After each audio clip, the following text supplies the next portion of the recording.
देखो inheritance of to gene हो गया था, इसमें फिनोटाइप रेशियो और जीनोटाइप रेशियो निकालना भी सिखा दिया था। बोलो फिनोटाइप रेशियो कितना है? 9:3:1। जीनोटाइप रेशियो बताओ। 1:1, 2:4:1:1। ठीक है, ठीक है, किसी भी तरीके से इसको याद रखो। एक लाइन तुम लोगों ने लास्ट क्लास में मुझे लिखने नहीं दिया, वो है, एक बार देखो जो चार्ट बनाया था ना, टू जीन का जो चार्ट बनाया था, ठीक है, उसमें बताओ मुझे नंबर ऑफ जीनोटाइप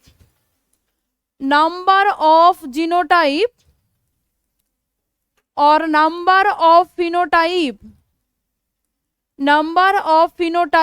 है कितना, बताओ मुझे।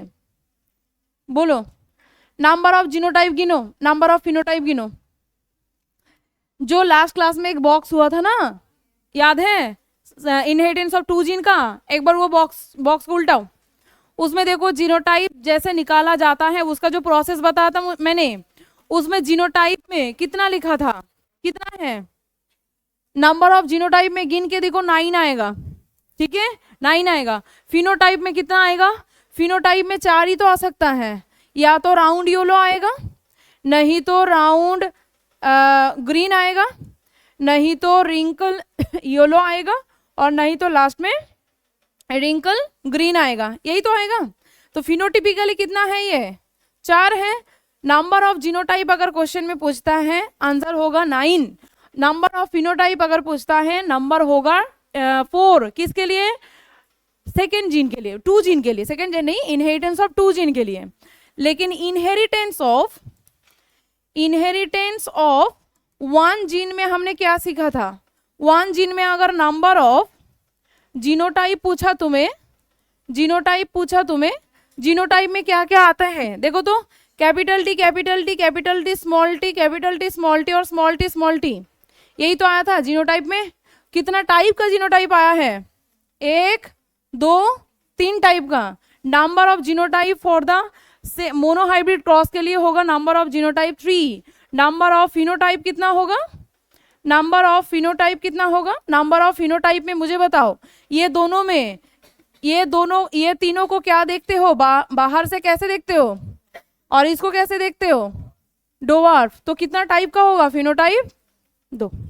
ठीक है, अगर मोनोहाइब्रिड क्रॉस है तो नंबर ऑफ फिनोटाइप 2 है, नंबर ऑफ जीनोटाइप 3 है। लेकिन अगर ये 2 जीन का है, इनहेरिटेंस ऑफ 2 जीन का है, तो यहाँ पे जीनोटाइप का नंबर होगा 9 और फिनोटाइप का नंबर होगा 4। समझ में आया कि नहीं आया? ओके, चलो देखो नेक्स्ट आज का क्लास शुरू करते हैं। नहीं हुआ था? लिखो, लिखो, लिखो, जल्दी लिखो, ये दोनों को लिख के रखो। इनहेरिटेंस ऑफ 2 जीन के लिए number of genotype and phenotype, inheritance of 1 gene के लिए number of genotype and phenotype. ठीक है, ये पूछेगा तुम्हें। आज देखो सिखाएंगे कैसे गैमेट को निकालते हैं, कितना गैमेट है वो कैसे निकालते हैं, और कितना जाइगोट बनते हैं वो कैसे निकालते हैं।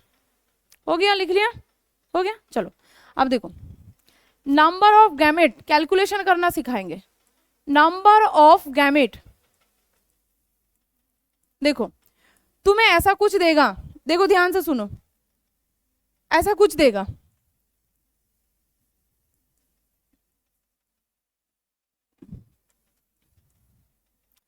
कौन बताओगे इसमें कितना नंबर में गैमेट है? कितना गैमेट है कैसे निकालोगे? अच्छा इतना सोच समझ के ये ऐसे करना है, ये एबीसी होगा, एबीसी। चलो इसका एक ट्रिक सिखा देते हैं। एक फॉर्मूला है, बस क्या करना है, 2 to the power n is equal to number of gamete. 2 to the power n is equal to number of gamete. इसमें n क्या है? इसमें n है नंबर ऑफ हेटेरोजाइगोट। ठीक है, इसमें number of heterozygote, number of heterozygote, number of heterozygote. ठीक है, n is equal to number of heterozygote. अब यहाँ पे ढूंढो कितना हेटेरोजाइगोट में है, capital V small c, sorry capital V small b, capital C small c, दोनों हेटेरो है कि नहीं? ये दोनों तो होमो है ना, ये दोनों तो होमो है, दोनों में सेम सेम एलिल है। देखो पुट कर दो कितना है, मेरे ये पूरा जितना दिया है मैंने इसमें से कितना है 2 टू द पावर, तो यहाँ पे n इज इक्वल टू मेरे हिसाब से कितना है 2 है, तो कितना होगा 4 होगा। ठीक है, और एक बताते तुम लोग बताओ, और एक यहाँ पे क्वेश्चन देते तुम लोग बताओगे, बोलो कैपिटल B कैपिटल A, अरे कैपिटल A, चलो इसका करो capital A small a, capital B capital C small c, हाँ सब गिर जाओ, खुद भी गिर जाओ, capital E capital Z small z। बताओ मुझे इसमें नंबर ऑफ गैमेट, कितना गैमेट है मुझे बताओ, 2 टू द पावर n, इसमें n इज इक्वल टू कितना है, हेटेरोजाइगोट कहाँ है 1 2 3 4, 2 to the power 4 is equal to 16। समझ में आ गया, इजी है। अब अगर तुम्हें जाइगोट बनाना सीख गए तो सॉरी गैमेट बनाना सीख गए तो जाइगोट बनाना क्या ही बात है, इसको नोट करो, यहीं पे कर देते हैं। Number of zygote, number of zygote कैसे बनाते हैं, जाइगोट 2 पेरेंट के बिना बनेगा नहीं, तो यहाँ पे पहले number of gamete of parent 1, ठीक है, into number of gamete of parent 2, parent 1 का गैमेट का नंबर, पेरेंट 2 का गैमेट का नंबर। अब तुम्हें ऑब्वियसली यहाँ पे देगा, कैसे देगा, बताएगा कि बताओ ये दोनों ऑर्गेनिज्म जिसमें पेरेंट नंबर 1 में ऐसा कुछ है,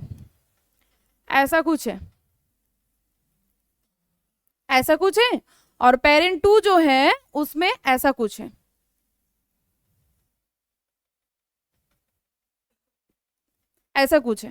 तो इसमें नंबर ऑफ गैमेट बना लो पहले, देन मल्टीप्लीकेशन कर देना। इसमें number of gamete 2 to the power n is equal to 1 2 3, 2 to the power 3 कितना आएगा 8, गुड, इनटू इसमें कितना आएगा 1 2 3, इसमें भी सेम हो गया। चलो और एक बना देते, इसमें और एक बना देते, थोड़ा अलग हो जाएगा। 2 टू द पावर कितना आएगा, बोलो क्या लिखेंगे 4, तो टोटल इसमें कितना आएगा 16। अब कितना है बताओ मुझे, मैंने इतना, मेरा मैथमेटिकल इतना मुझे टेबल याद नहीं है, 16 8 जा कितना होगा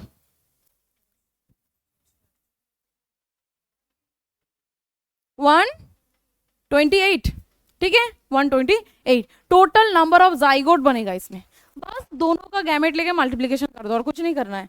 गैमेट बनाना सीख गए, गैमेट कैसे बनाया जाता है, बस तुम्हें हेटेरोजाइगोट को देखना है, एक जितना भी लंबा दे दे A to Z दे दे, फिर भी तुम उसमें से ढूंढोगे यहाँ पे हेटेरोजाइगोट कहाँ पे है। हेटेरोजाइगोट को क्या करोगे 2 टू द पावर उसमें तुम लिख दोगे, देन 2 टू द पावर जितना होगा वो हो जाएगा उसका number of gamete.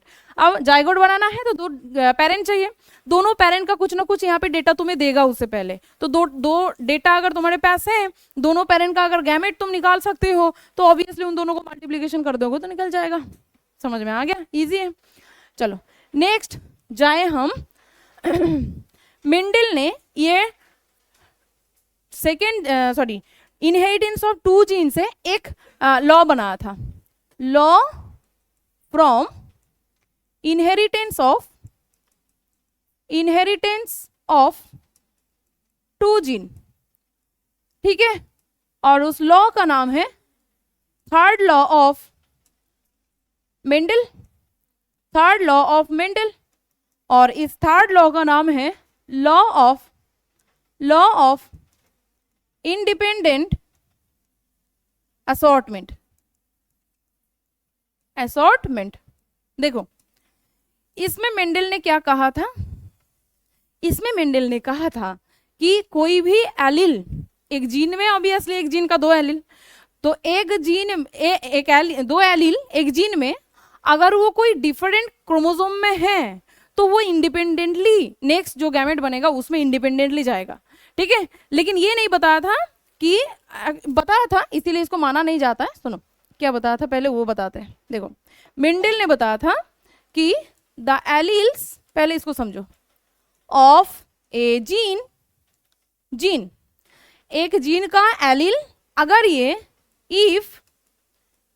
If located in different chromosome, इसमें ध्यान दोगे, डिफरेंट क्रोमोसोम, ठीक है, क्रोमोसोम अगर अलग क्रोमोसोम में है तो गैमेट बनाने के टाइम वो इंडिपेंडेंटली असॉर्ट होगा, ठीक है, independently assorted during the gamete formation, during the gamete formation, gamete formation के टाइम, गैमेट फॉर्मेशन जब गैमेट बनाएगा, गैमेट फॉर्मेशन के time allele of gene independently जाएगा, ठीक है। देखो ये जो थ्योरी है क्या उस क्रोमोसोम के लिए होगा? अगर एक ही क्रोमोसोम में पास पास ये जीन प्रेजेंट होगा, नहीं होगा, तो इसीलिए इसको हम यूनिवर्सल नहीं मान सकते, नॉट यूनिवर्सल, ये यूनिवर्सल नहीं है, क्योंकि यहाँ पे इन्होंने क्रोमोसोम का बात किया। अगर ये डिफरेंट क्रोमोसोम में है जीन तो वो अलग अलग इंडिपेंडेंटली नेक्स्ट गैमेट में, गैमेट फॉर्मेशन में जा सकता है, लेकिन जब ये गैमेट फॉर्मेशन हो रहा है लेकिन एक ही क्रोमोसोम में है वो जीन, तो अलग नहीं हो पाएगा, वो एक साथ जाएगा, इसीलिए ये यूनिवर्सल नहीं है, because it only occurs if the genes are located in different chromosome, different chromosome होना चाहिए इसके लिए, ठीक है, लिख के रखो, not for the gene who are or which are located in same chromosome, located in same chromosome, जो सेम क्रोमोसोम में प्रेजेंट होगा उसके लिए तुम ये थ्योरी नहीं लगा सकते हो, ठीक है। फिर से बता देंगे, इसको लिखो पहले, फिर से बता देंगे। इनहेरिटेंस ऑफ टू जीन से मेंडल ने एक थ्योरी बनाया था, मतलब लॉ बनाया था, उस लॉ का नाम है third law of Mendel, law का नाम है लॉ ऑफ इंडिपेंडेंट असॉर्टमेंट। इस लॉ से मेंडल ने बताया कि कोई एलील, जब जीन में एलील होते हैं तो वो एलील जब कोई अलग अलग क्रोमोसोम में है, अलग अलग क्रोमोसोम में अगर होगा तो जाके वो नेक्स्ट जनरेशन में जब गैमेट बनाएगा, गैमेट बनाने के टाइम वो इंडिपेंडेंटली जा सकता है, ठीक है, अलग अलग जा सकता है। लेकिन अगर सेम क्रोमोसोम में ही जीन है तो वो से एक साथ जाएगा, वो अलग नहीं होगा, समझ में आया? अलग, हाँ, इसीलिए ये यूनिवर्सल नहीं है, ये उसके लिए है जिसमें क्रोमोसोम जो है वो क्रोमोसोम अलग होना चाहिए, सेम क्रोमोसोम के लिए ये बात नहीं चलेगा। इसका एक एक्सेप्शन है जिसका नाम है लिंकेज, क्योंकि कुछ ऐसा जीन होते हैं जो साथ साथ चलते हैं, ठीक है, बताएंगे उसमें।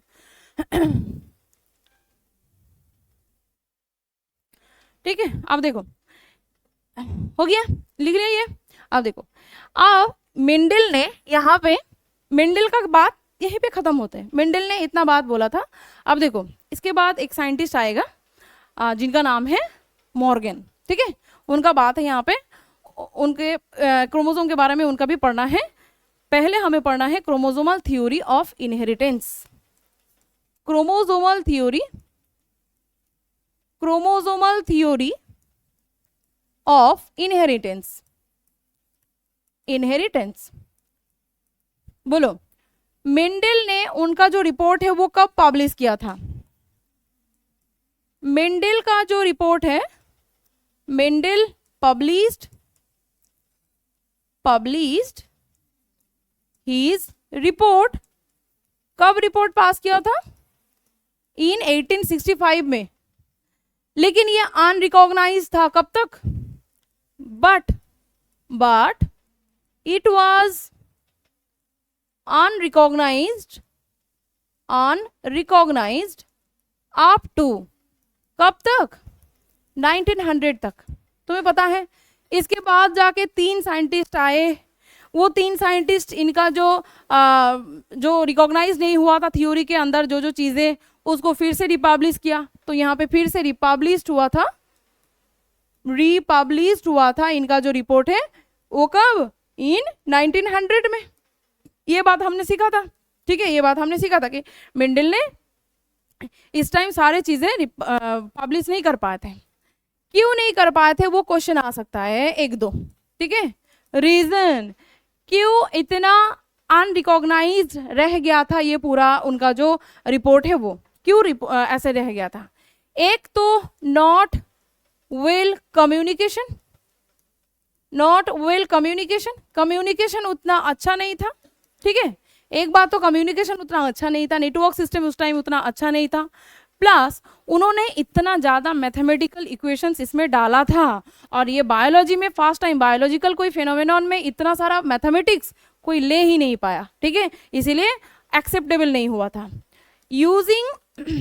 यूजिंग मैथमेटिकल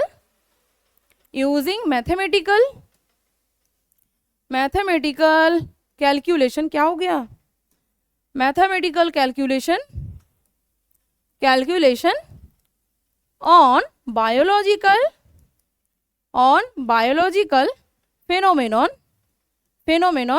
ये जो था ना फेनोमेनॉन, ये जो था एकदम न्यू था, ठीक है, इसीलिए बाकी लोगों को क्या नहीं हुआ, was not acceptable, लोगों ने एक्सेप्ट ही नहीं कर पाए। इतना सारा बायोलॉजी पढ़ रहे हैं तो मैथमेटिक्स क्यों करेंगे, मैथमेटिक्स को छोड़ने के लिए तो बायोलॉजी लिया था ठीक है, तो यहाँ मैथमेटिकल इक्वेशन इतना ज़्यादा वो बात नहीं था, तब पढ़ाई थोड़ा अलग था, 18 का बात है, लेकिन इतना ज़्यादा मैथमेटिकल इक्वेशन बायोलॉजी में कैसे आ रहे हैं, सक्सेस के पीछे ये रीजन भी है, लेकिन अनपब्लिश होने का भी ये रीजन है, ठीक है, सक्सेस के पीछे यही रीजन है मेंडल का। मेंडल ने इतना स्टैटिस्टिकल जो इक्वेशंस होते हैं वो बायोलॉजी में इसमें रखा, इसके लिए एक्यूरेसी जो है उनके रिजल्ट में वो आया था, लेकिन यही है जो अनपब्लिश होने का एक कारण है, ठीक है, ये एक रीजन है। प्लस और एक था वो है जो फिजिकल प्रूफ होते हैं, इनका जो रिजल्ट का फिजिकल प्रूफ था वो नहीं था, can not provide any physical proof of his result, ठीक है और उनका जो फैक्टर है, रिजल्ट मतलब उनका जो फैक्टर है ना, जो फैक्टर के बारे में बताया था जीन, तब तो ये जीन के बारे में उतना लोगों को पता नहीं था कि ये क्रोमोसोम का कोई पार्ट्स है, कुछ पता नहीं था, ये फैक्टर्स का कोई फिजिकल प्रूफ नहीं दे पाए थे मेंडल ने, ये सारे रीजन था उस टाइम। अब तक देखो इन्होंने पब्लिश तो किया था लेकिन उतना ज़्यादा पब्लिश नहीं हुआ था, अंटिल 1900 तक इनका ये जो पूरे रिसर्च है वो अब तक ऐसे दबा हुआ था, ठीक है, ये बात है मेंडल का। आगे जाए, हो गया लिखना, चलो लिखो जल्दी जल्दी कंप्लीट करो अच्छा, ये जो क्रोमोसोम मूवमेंट होते हैं ना, क्रोमोसोमल एक लाइन में क्वेश्चन आते हैं, क्रोमोसोमल मूवमेंट इनटू गैमेट कब आते हैं, ये जो बात है क्रोमोसोमल मूवमेंट इनटू गैमेट, ये बात बताया था किसने, ये बात और प्रपोज्ड किया था मेंडल ने, ठीक है, मेंडल ने बोला था कि क्रोमोसोमल जो मूवमेंट है वो आते हैं गैमेट, मतलब क्रोमोसोम जो है वो मूव करके गैमेट में आते हैं, ठीक है, लेकिन क्रोमोसोम के साथ साथ जीन भी पैरेलल है, वो बात मेंडल ने नहीं बताया था, ठीक है। क्रोमोसोम का मूवमेंट, ध्यान से सुनो लैंग्वेज को, क्रोमोसोमल मूवमेंट इनटू गैमेट, बस इतना ही था इनका बात। इन्होंने ये कौन बताया था, ये बताया था मेंडल ने कि क्रोमोसोम जो है जब कोई ऑर्गेनिज्म के बॉडी में है तो उनके बॉडी से नेक्स्ट गैमेट में वो जाएगा, लेकिन जो क्रोमोसोम है, क्रोमोसोम के साथ साथ क्रोमोसोम के अंदर जो जीन होते हैं मतलब फैक्टर होते हैं, वो फैक्टर भी जाते हैं, सेम इक्वली जाते हैं, जैसे क्रोमोसोम डबल में जाएगा, पेयर में जाएगा, जीन भी पेयर में जाएगा, जब क्रोमोसोम कोई कैरेक्टर को बियर करेगा, जीन भी कैरेक्टर को बियर करेगा, मतलब क्रोमोसोम और जीन दोनों अलग कुछ नहीं है, पैरेलल है, ऐसा बात बोला था बाद में दोनों साइंटिस्ट ने। ये हो गया, तो वो दोनों साइंटिस्ट के बारे में चले, हो गया। देखो, एक का नाम है सटन वाल्टर सटन और एक का नाम है Boveri.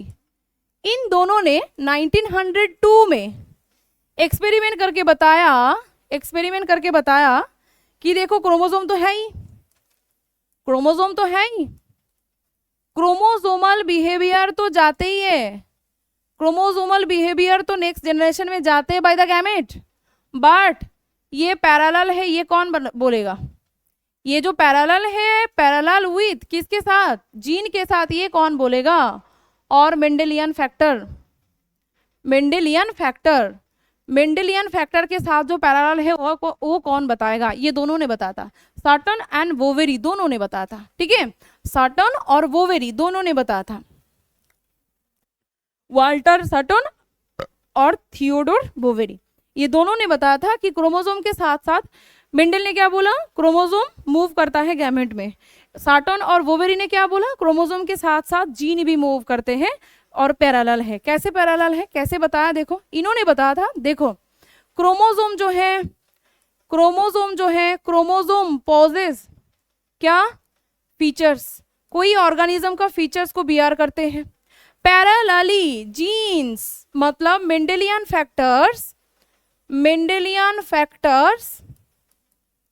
Factors also carry features. Organism का फीचर्स को कैरी करने के लिए जीन भी दायी है इसमें। वो बात तो तुम लोगों ने बताया नहीं, हम बता रहे हैं यहाँ पे, साटन और वोवेरी ने। प्लस क्रोमोसोम जो है, क्रोमोसोम होते हैं पेयर में, जीन भी होते हैं पेयर में, ठीक है, जीन भी होते हैं पेयर में, क्रोमोसोम भी पेयर में, जीन भी पेयर में। और जीन मतलब तुम बोल सकते हो यहाँ पे मेंडेलियन फैक्टर भी लिख सकते हो, ठीक है, पेयर में चलते हैं। प्लस क्रोमोसोम जो है, chromosomes can be replicated and move to gamete. Replicate भी हो सकता है, गैमेट में मूव भी कर सकता है। और जीन जो है, और मेंडेलियन जो फैक्टर है, Mendelian factors also, Mendelian factor भी रेप्लिकेशन हो सकता है और वो नेक्स्ट जनरेशन में मतलब गैमेट में भी जा सकता है। और एक बात यहाँ पे है, जो क्रोमोसोम है during the gamete formation, chromosome भी सेग्रीगेट होता है गैमेट में, और जीन जो है वो भी नेक्स्ट जनरेशन जब होगा, गैमेट जब बनेगा तब सेग्रीगेट होके ही जाएगा। क्रोमोसोम जो है, chromosome will be segregated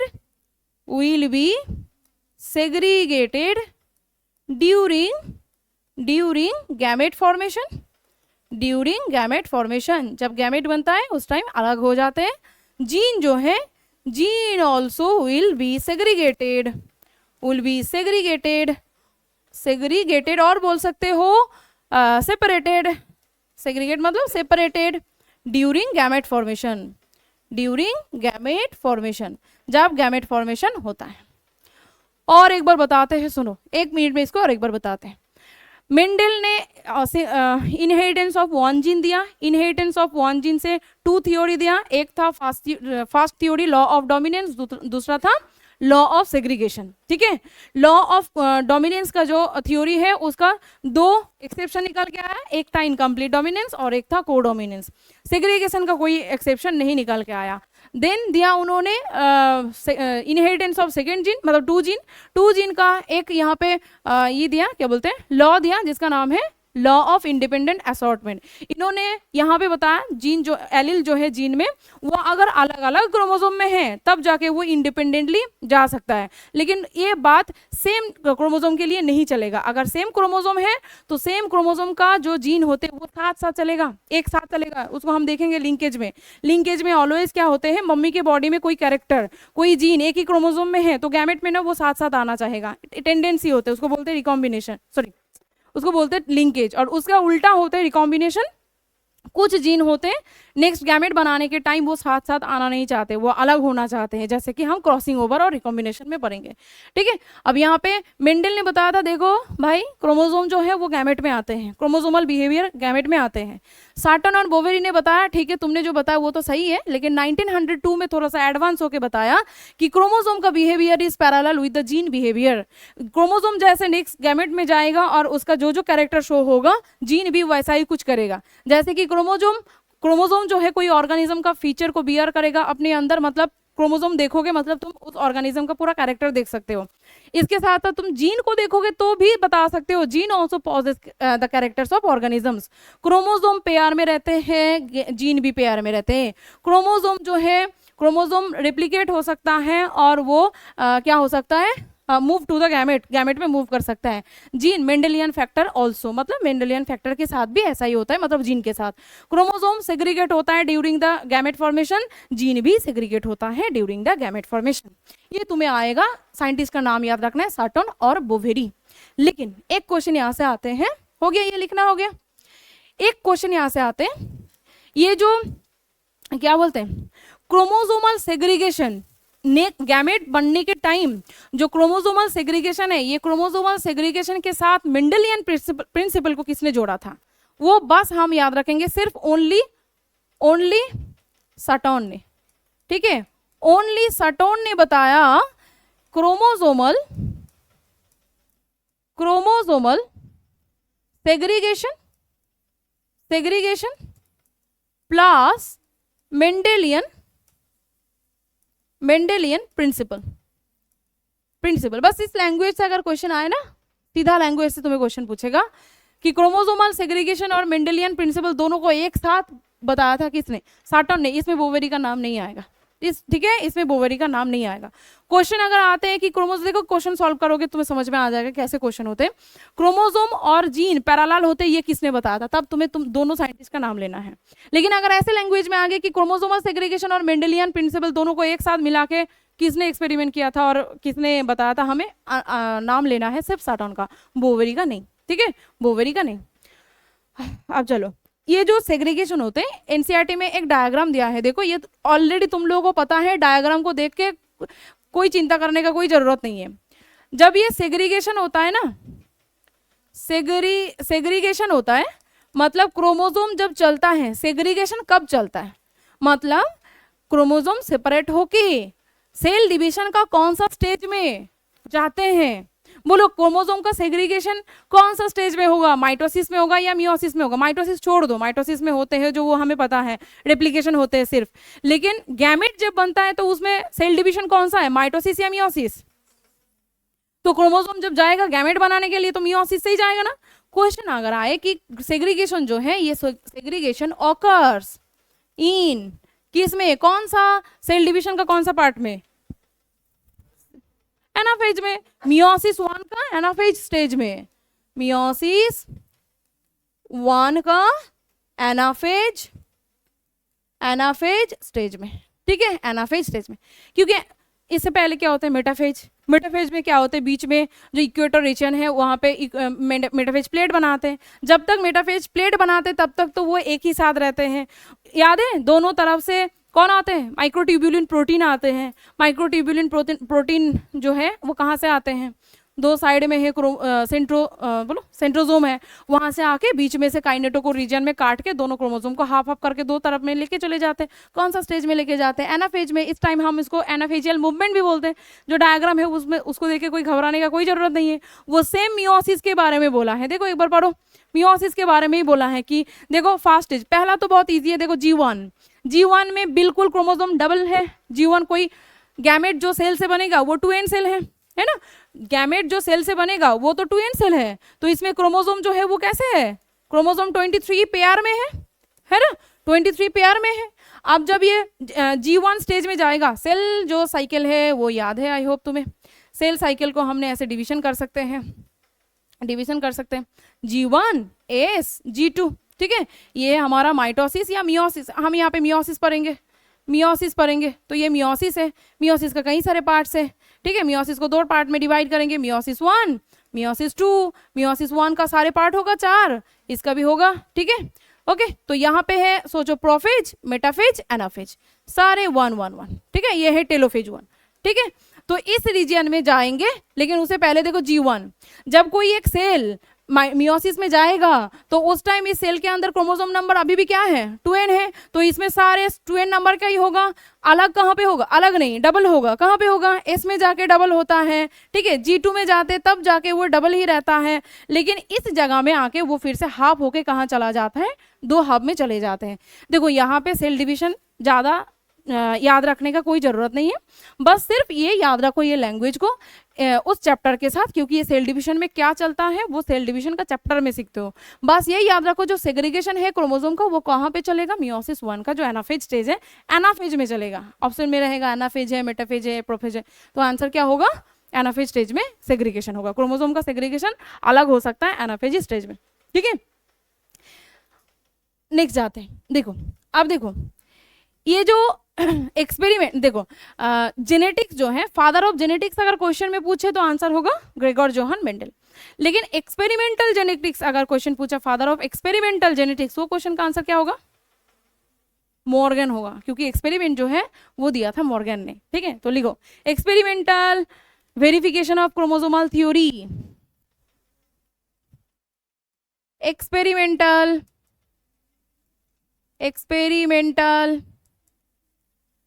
verification of chromosomal theory। तुम्हें अगर क्वेश्चन में आए ये क्या, किसने किया था? बाय टी, बोलो, Hunt, Morgan, Theodore Hunt Morgan full form है, ठीक है। एंड उसके साथ थे उनका कॉलीग्स जो थे, वो कॉलीग्स थे, ठीक है। टीएच मॉर्गन और उनके साथ कॉलीग्स थे उनका, वो कॉलीग्स, ठीक है। अगर तुम्हें क्वेश्चन पूछा father of experimental genetics, answer आंख बंद करके आओ मॉर्गन। ये एक्सपेरिमेंट करने के लिए मॉर्गन ने क्या बोलो? हाँ क्या बोले? ओ अच्छा नहीं आंख बंद करके, मतलब वैसा आंख बंद करके नहीं। देखो ये मॉर्गन ने जिस ऑर्गेनिज्म के ऊपर ये एक्सपेरिमेंट किया था उसमें से क्वेश्चन आते हैं। मॉर्गन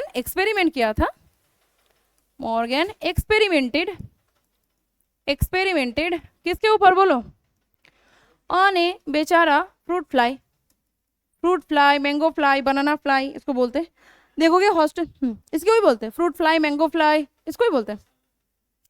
छोटा होता है ना, फ्रूट काट के रखो, बनाना या कोई ड्रोसोफिला, तो उसका ही तो नाम है फ्रूट फ्लाई, ठीक है। फ्रूट फ्लाई, इसका फुल साइंटिफिक नेम है ड्रोसोफिला मेलानोगास्टर। इसका ही कॉमन नेम है फ्रूट फ्लाई। रुको, ये साइंटिफिक नेम है, मुझसे गलती हो गई, ठीक है। चलो, ड्रोसोफिला मेलानोगास्टर। अब देखो क्वेश्चन आते हैं, मॉर्गन ने इतना सारे ऑर्गेनिज्म को छोड़ के इसको क्यों चूज किया? मतलब क्यों चुना इनको, मतलब ये ड्रोसोफिला को ही क्यों चूज किया? सुनो, very sorry, reason for choosing the fruit fly, ठीक है। फ्रूट फ्लाई को क्यों यहाँ पे चूज किया था उन्होंने? देखो 2, 3, 4, 5 रीजन है इसको लेने के लिए, ड्रोसोफिला को लेने के लिए। एक तो ड्रोसोफिला को कल्चर करना बहुत इजी है, इजी टू कल्चर, ठीक है। इसको ना आगार जेल के ऊपर रख दोगे तो आगार जेल का जो न्यूट्रिशन है वो खा के ना बहुत जल्दी ऑर्गेनिज्म बना देते हैं, ठीक है। इजी टू कल्चर, प्लस इसका जो लाइफ स्पैन है ना, इसका लाइफ स्पैन है 2 वीक। और ऐसा नहीं कि ये दो हफ्ते के अंदर कुछ करके नहीं जाएगा। इन ए सिंगल मीटिंग, एक बार मीटिंग कराओगे मेल और फीमेल को तो उसमें ढेर सारे ऑर्गेनिज्म देगा। Can produce large number of can produce large number of offspring, ठीक है। बहुत सारा ऑर्गेनिज्म ये दे सकता है। एक हफ्ता वो जिंदा रहेगा, लेकिन एक बार मीटिंग कराओगे तो बहुत सारा ऑर्गेनिज्म वो प्रोडक्शन कर सकता है। प्लस ये बहुत इजीली आइडेंटिफाई किया जाता है, इजीली आइडेंटिफाइड क्या? मेल कौन सा मेल है, कौन सा फीमेल है, ठीक है। मेल फीमेल को बहुत इजीली आइडेंटिफाई किया जाता है क्योंकि फीमेल के जो बॉडी है उसके पीछे ओविपोजिटर बाहर से बहुत दिखता है अच्छे से, ठीक है। मेल और फीमेल को रिकॉग्नाइजेशन और आइडेंटिफिकेशन बहुत इजीली किया जाता है क्योंकि ये डाइमॉर्फिज्म शो करता है, क्योंकि ये ऑर्गेनिज्म शो डाइमॉर्फिज्म। डाइमॉर्फिज्म मतलब मॉर्फोलॉजिकली मेल और फीमेल बहुत डिस्टिंक्ट होते हैं, तो आइडेंटिफाई करना बहुत इजी हो जाते हैं, तो बहुत इजी है इसको कल्चर करना। प्लस और एक है बहुत सारे वेराइटी तुम ऑब्जर्व कर सकते हो। सो मेनी मॉर्फोलॉजिकल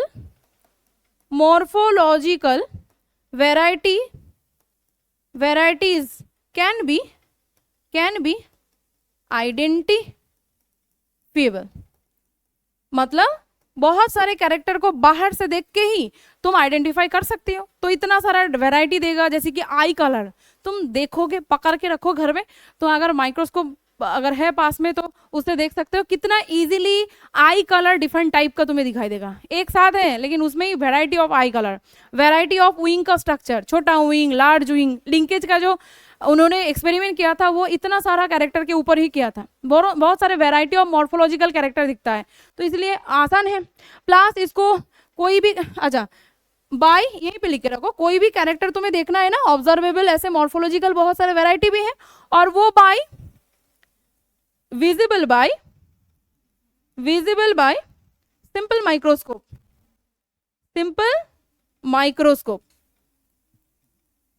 microscope में ये बहुत इजीली दिखता है।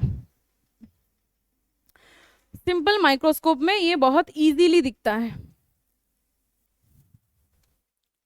ठीक है। सिंपल माइक्रोस्कोप में ये बहुत इजीली दिखता है। बस यही था रीजन इसके लिए मॉर्गन ने ड्रोसोफिला को चूज किया था। मेंडल ने किसको चूज किया था? पी प्लांट को चूज किया था। मॉर्गन ने किसको चूज किया? ड्रोसोफिला को चूज किया, ठीक है। दोनों का ही रीजन है। चलो अब देखो, लिंकेज और रिकॉम्बिनेशन का जो कॉन्सेप्ट है उसको समझाए। हो गया, आगे जाए, हो गया, बहुत इजी है। चलो नेक्स्ट देखो, concept of linkage and recombination. सुनो, छोटे छोटे कुछ बात बोलेंगे। रिकॉम्बिनेशन को आज नहीं बताएंगे, रिकॉम्बिनेशन को तुम्हें अलग तरीके से समझना है, इसीलिए कल क्लास में हम रिकॉम्बिनेशन को समझेंगे, लेकिन आप आज बस ओवरव्यू समझेंगे। मॉर्गन ने देखा था, मॉर्गन फाउंड दैट, दो चीज देखा था इन्होंने, एक दो, क्या देखा था? देखा था क्रोमोसोम में कुछ जीन अगर पास पास होते, टाइटली पैक्ड होते, तो उसमें ना रिकॉम्बिनेशन ज्यादा नहीं होते, और अगर एक क्रोमोसोम में जीन दो दूर दूर होते तो उसमें रिकॉम्बिनेशन बहुत ज्यादा दिखता है। Recombination in the sense of difference, ठीक है। रिकॉम्बिनेशन मतलब उसमें चेंज आएगा। अगर एक क्रोमोसोम में जीन पास पास है, genes found that some genes are tightly packed, मतलब अगर पास पास है, टाइटली पैक्ड है, तो इसमें रिकॉम्बिनेशन विल बी लो, बहुत कम होगा। मिनिमम रिकॉम्बिनेशन, ठीक है, मिनिमम रिकॉम्बिनेशन। लैंग्वेज को सुनो ध्यान से, अगर पास पास है, जीन्स आर टाइटली पैक्ड, और बोल सकते हो genes are located very close in a chromosome, तो क्या होगा? रिकॉम्बिनेशन मिनिमम होगा। लेकिन यही क्रोमोसोम में जीन को थोड़ा दूर दूर भेज दो, थोड़ा दूर में भेज दो, तो क्या होगा? रिकॉम्बिनेशन ज्यादा होगा। अदर जीन्स आर, अगर लूजली अगर पैक्ड है, तो यहाँ पे मैक्सिमम और हाई बोल सकते हो, मैक्सिमम और हाई रिकॉम्बिनेशन देख सकते हो, हाई रिकॉम्बिनेशन देख सकते हो। एक क्रोमोसोम के अगर पास पास है जीन तो टाइटली है, क्लोज होगा तो मिनिमम रिकॉम्बिनेशन, और लो रिकॉम्बिनेशन एक ही बात है। और लूजली अगर पैक्ड है मतलब जीन अगर दूर दूर है, ठीक है। ब्रैकेट में लिख के रखो फार अवे, मतलब दूर दूर है, ठीक है। जीन अगर दूर दूर है तो उसमें तुम्हें हाई रिकॉम्बिनेशन और मैक्सिमम रिकॉम्बिनेशन दिखाई देगा। जितना दूर होगा उतना रिकॉम्बिनेशन दिखाई देगा, जितना पास होगा उतना रिकॉम्बिनेशन कम दिखाई देगा। आगे जाए, लिख लो इसको, हो गया। अब देखो लिंकेज और रिकॉम्बिनेशन का मतलब क्या है, हो गया, नहीं हुआ, लिखो, रो क्यों रही हो हो गया, हो गया। नेक्स्ट देखो, लिंकेज और रिकॉम्बिनेशन का मतलब क्या है। लिंकेज और रिकॉम्बिनेशन, लिंकेज और रिकॉम्बिनेशन, सुनो, दोनों ही एक टेंडेंसी है जीन का, ठीक है, दोनों ही जीन का टेंडेंसी है। अगर जीन एक साथ रहने का उसका टेंडेंसी होता है गैमेट बनाने के टाइम तो वो हो जाएगा लिंकेज, और अगर जीन के अंदर एक साथ रहने का टेंडेंसी नहीं होता है तो वो हो जाएगा रिकॉम्बिनेशन, ठीक है। लैंग्वेज को लिखो, it is the tendency, it is the tendency of gene to remain together during gamete formation। अगर ये साथ साथ रहने की कोशिश करते हैं और टेंडेंसी रहता है गैमेट बनाने के टाइम तो उसको बोलोगे लिंकेज, कॉल्ड लिंकेज। इसके बारे में हम कल एक्सपेरिमेंट के बारे में पढ़ेंगे, लिंकेज का। किसने फोन लिया है, ठीक है। और रिकॉम्बिनेशन, रिकॉम्बिनेशन का इसका उल्टा है, लिख के रखो, ये opposite to the recombination, opposite to the recombination. Recombination है क्या चीज, it is the tendency of a gene, ये एक जीन का टेंडेंसी है टू रिमेन डिफरेंट, ठीक है। और बोल सकते हो, हाँ लिखो, टू रिमेन डिफरेंट लिख सकते हो। It is the tendency of a gene to remain different in, अच्छा, ड्यूरिंग गैमेट फॉर्मेशन। अरे ये वही रिकॉम्बिनेशन है जो सेल का चैप्टर, सेल डिवीजन का चैप्टर में पढ़ते हो। सेल डिवीजन में मियोसिस जब चलता है गैमेट बनाने के टाइम, मियोसिस स्टेज में, कौन सा स्टेज में बोलो, मियोसिस 1 का, प्रोफेज 1 का, पैकाइटिन जो स्टेज है उसमें जो रिकॉम्बिनेशन चलता है वही रिकॉम्बिनेशन है। और इस रिकॉम्बिनेशन के वजह से मम्मी और पापा से हम थोड़ा सा अलग हो जाते हैं, थोड़ा फास्ट वेरिएशन आते हैं इस रिकॉम्बिनेशन के वजह से। इकोलॉजी में पढ़ोगे, देखोगे, वहां पे तुम पढ़ोगे क्या बोलते हैं, म्यूटेशंस नहीं, वेरिएशन ऑफ द डाइवर्सिटी। इतना सारा डाइवर्सिटी आने का एक कॉज होते हैं ये रिकॉम्बिनेशंस, बाकी का बहुत सारे आते हैं, बहुत सारे हैं, वहां पे पढ़ोगे म्यूटेशन से और भी कुछ है। बोलो, बताओ मुझे इसमें से क्वेश्चन कैसे आएगा। देखो, लिंकेज अगर होता है तो गैमेट में पेरेंटल कॉम्बिनेशन ज्यादा आएगा या नॉन पेरेंटल कॉम्बिनेशन ज्यादा आएगा, पेरेंटल या नॉन पेरेंटल, लिंकेज में पेरेंट का आएगा। देखो इसमें क्या होगा, लिंकेज में क्या होगा, इन गैमेट जब गैमेट होगा पेरेंटल कॉम्बिनेशन ज्यादा होगा, parental combination high than non parental combination,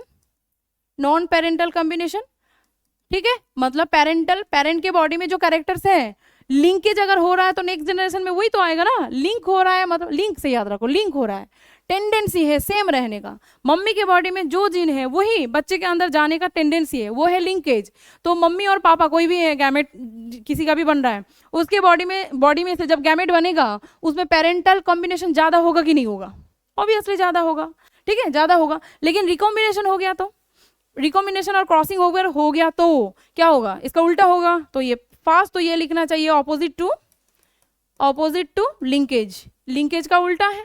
दूसरा, अगर लिंकेज हो रहा है तो इसमें नॉन पेरेंटल जो कॉम्बिनेशन है, non parental combination is more than parental combination. क्योंकि कॉम्बिनेशन जब रिकॉम्बिनेशन हो रहा है तो चेंज हो रहा है ना, तो चेंज हो रहा है मतलब नॉन पेरेंटल है। नॉन पेरेंटल का मतलब ही होता है चेंज हो रहा है, और पेरेंटल मतलब जो पेरेंट के साथ ही है, सिमिलर है। बोलो ये दोनों बात समझ में आया? लेकिन बात लिंकेज का भी खत्म नहीं हुआ है। एनसीईआरटी पढ़ते आज ही पढ़ने जाओगे तो तुम्हें समझ में नहीं आएगा। लिंकेज का बस डेफिनेशन बताया मैंने, ओवरऑल जो इसका कंसेप्ट है वो बताया। इसके ऊपर एक एक्सपेरिमेंट है, आज शुरू करेंगे तो एटलीस्ट आधा घंटा लगेगा, तो आज इसको शुरू नहीं करेंगे लेकिन नेक्स्ट टॉपिक पढ़ेंगे। नहीं टाइम हुआ, चलो प्लियोट्रॉपी को पढ़ लेते हैं। प्लियोट्रॉपी को पढ़ लेते हैं, जितना जल्दी होगा उतना तुम लोगों के लिए अच्छा है, रिवीजन करने का टाइम मिल जाएगा। प्लियोट्रॉपी मछली हुआ है ना आज, हाँ सब्जी बात ठीक है चलो। प्लियोट्रॉपी का मतलब क्या है? प्लियोट्रॉपी और पॉलीजेनिक इनहेरिटेंस दोनों एक दूसरे का उल्टा है। प्लियोट्रॉपिक मतलब है एक जीन अगर बहुत सारे कैरेक्टर को शो करते हैं तो उसका नाम है प्लियोट्रॉपी, और पॉलीजेनिक इनहेरिटेंस मतलब है एक कैरेक्टर अगर बहुत सारे जीन से कंट्रोल होता है तो उसको बोलते हैं। तो यहाँ पे ए single gene control so many traits. अगर हमें ट्रेट ही पता है तो हम इतना बड़ा लैंग्वेज क्यों लिखे, कैरेक्टर ट्रेट लिखो, ठीक है। ट्रेट सीखे, ट्रेट मतलब इनहेरिटेड कोई भी कैरेक्टर ट्रेट। अगर कोई एक सिंगल जीन कंट्रोल करता है सो मेनी ट्रेट को, दैट फेनोमेनॉन इज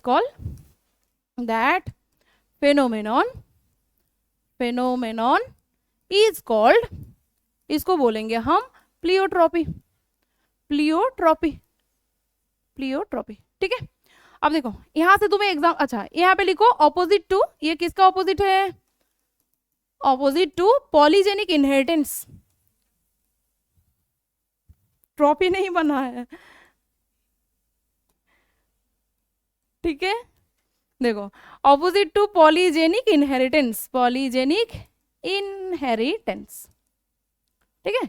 पॉलीजेनिक इनहेरिटेंस में उल्टा देखेंगे। इसका एग्जांपल देखो, तुम्हें एग्जांपल से क्वेश्चन आएगा, यहाँ पे एग्जांपल से क्वेश्चन आएगा।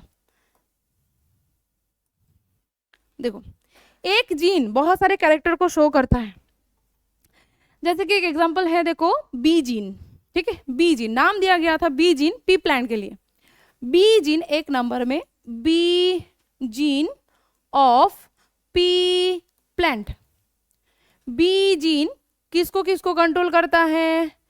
ये बनाते हैं स्टार्च ग्रेन को और बनाते हैं सीड का शेप को। तो एक दो कैरेक्टर हैं, एक है पी प्लांट में स्टार्च ग्रेन, ठीक है, और एक है पी प्लांट में सीड का जो शेप है, सीड का शेप, ओके। स्टार्च ग्रेन जो है इसको मेंशन किया जाता है बीबी से, ठीक है। कैपिटल बी और स्मॉल बी। अगर मोनो हाइब्रिड क्रॉस करोगे तो तुम्हें ये पता होना चाहिए, ऐसा आएगा, है कि नहीं? ऐसा आएगा। अगर सेकंड जनरेशन कर लेंगे, F2 कर लेंगे तो ऐसा आएगा ना। अगर मोनो हाइब्रिड क्रॉस करेंगे तो इसमें कौन सा? ओह सॉरी, बीबी, ठीक है। अब देखो ये स्टार्च ग्रेन ना, यहाँ पे मेंडल का जो लॉ ऑफ डोमिनेंस है उसको तोड़ के रखा है, मतलब इनकम्प्लीट डोमिनेंस है। ये इनकम्प्लीट डोमिनेंस को शो करता है, ठीक है, डोमिनेंस को शो करता है।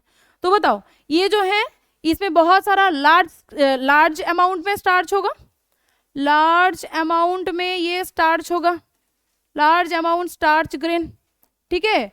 बीच का क्या होना चाहिए? और ये स्मॉल अमाउंट, ये होगा स्मॉल अमाउंट में स्टार्च भरा हुआ ग्रेन है। बीच में इनकम्प्लीट डोमिनेंस में क्या होना चाहिए? बोलो जल्दी।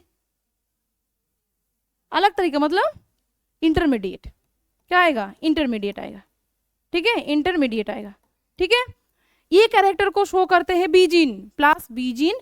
इसका जो शेप है, सीड का जो शेप है, सीड का शेप को भी मेंटेन करता है। सीड का शेप को हम किससे जानते हैं? दो ही होते हैं, सीड का शेप, एक है राउंड और एक है रिंकल। तो राउंड है, सोच लो राउंड है, अगर हम इसको मोनोहाइब्रिड क्रॉस करते तो क्या आता, इसके बिना कोई आता मोनोहाइब्रिड क्रॉस में?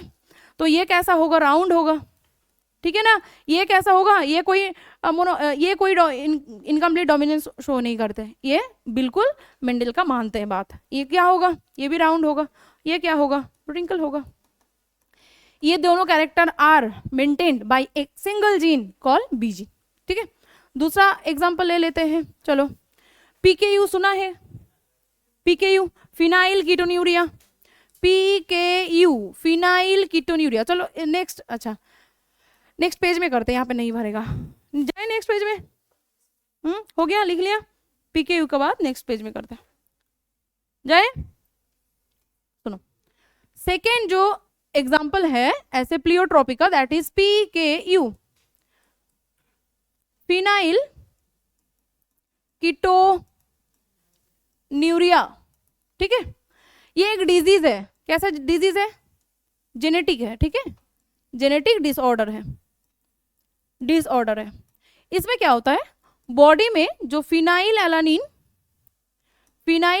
प्रोडक्शन होते हैं ना, फिनाइल एलानिन एक एमिनो एसिड है, सबको पता है ना, फिनाइल एलानिन एक एमिनो एसिड है।